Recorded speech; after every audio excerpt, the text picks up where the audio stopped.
En ouvrant cela, il est là.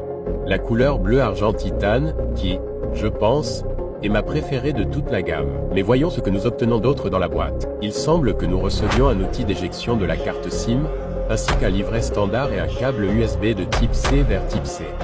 Et passons à ce que vous êtes venu voir. Ce Galaxy S25 Ultra a bien un protecteur dessus. Le voilà. Toujours satisfaisant.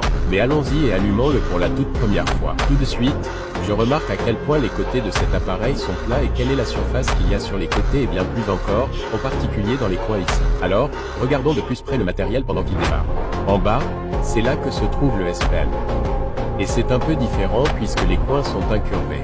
Il se courbe en quelque sorte avec lui, pour ainsi dire, mais le rend vraiment facile à retirer. Vous verrez qu'il se soulève et que vous pouvez le retirer. Quoi qu'il en soit, l'un des haut-parleurs, le port USB de type C, le microphone et notre emplacement pour carte SIM. En continuant sur le côté droit, ici, c'est là que se trouve le bouton d'alimentation et les bascules de volume. Notez la bosse de la caméra.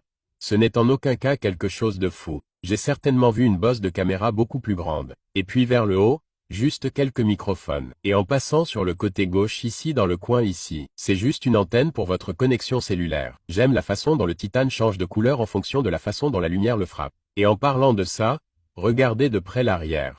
Le logo Samsung subtil ici.